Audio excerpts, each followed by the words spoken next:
Hey everybody, welcome to another First Look video. My guest today is Matt Hayes from Avery Dennison. Hi Matt, how are you? Hey Kristen, happy to be here. Good, well I'm really happy to have you here because we're going to talk a little bit about one of my sort of passion projects, which is eliminating plastic, single-use plastic from the outdoor industry. I think it's on top of mind for a lot of brands out there. It's certainly top of mind with a lot of the work that I do. And Avery Dennison, for those of you who think that you don't know this company, you probably do. They're an ingredient brand, right? And they make, among other things, these little doohickeys, these little fasteners that attach price tags and labels to virtually every piece of outdoor apparel and other things that you've probably purchased in the last 50 years. So Matt, let's get into it here. Let's talk a little bit about the history of those funny little plastic tag fasteners. When did they hit the scene? What problems were they solving for? And when did they become so omnipresent in our world? So in about the 50s, Avery Dennison actually designed and developed these, brought them to the market.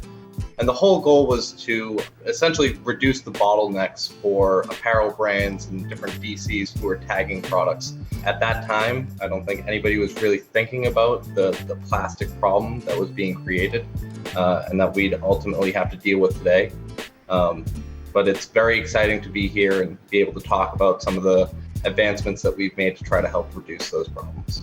Yeah, for sure. And I remember I started my career in retail, and at that time we were tagging things at the retail store. I know a lot of it happens in the distribution centers now, but I remember having the little gun, and we'd have the rack of these things, load them in the gun and to each garment. Prior to that, they've been using string, and still today you see it in a lot of cases, but the goal was to try to create some more automated way of being able to go through and tag as many products as possible in the shortest amount of time.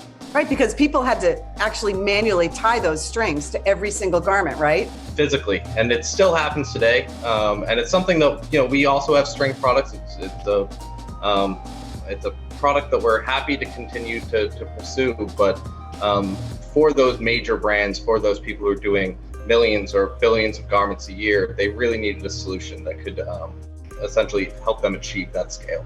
So tell me about those advancements. You've got some new products that do the same thing, but they are recycled, right? They're coming from not from virgin plastic, but from recycled materials. Correct. Our product line historically has been our Swift-Tach product line. We're very excited to come here and talk about our Ecotach product line. So we've developed three primary tagging products: a recycled nylon product, which is made out of recycled carpet. We have a bio-PP on-soil biodegradable clip fastener. And then finally, we have a rPET fastener on rolls made out of recycled water bottles. And that's one I'm especially excited about.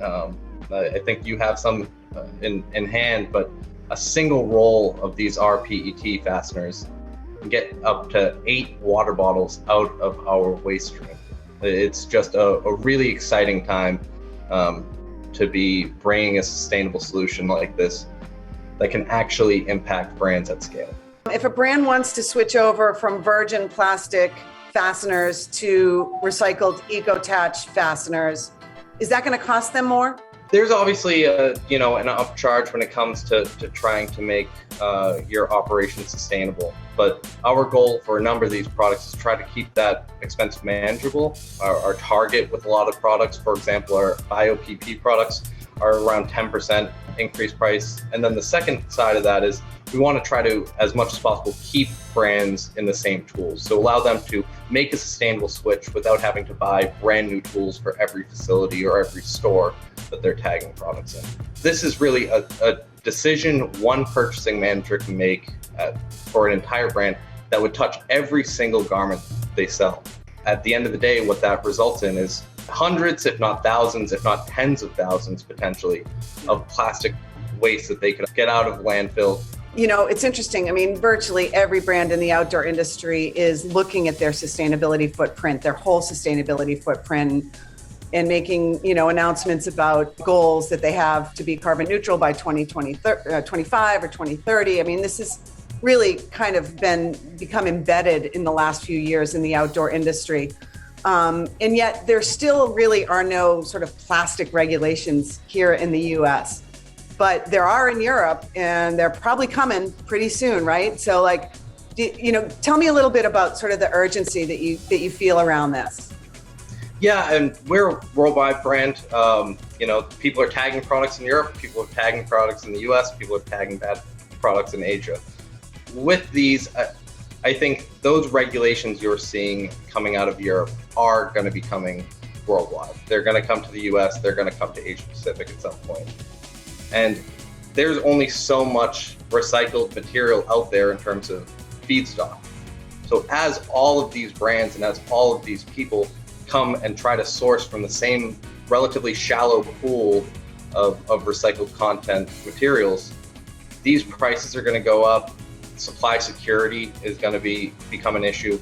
And so the thing that we are trying to tell as many brands as possible, and luckily I think a lot of brands are starting to see that, is you don't want to be the last one to the party.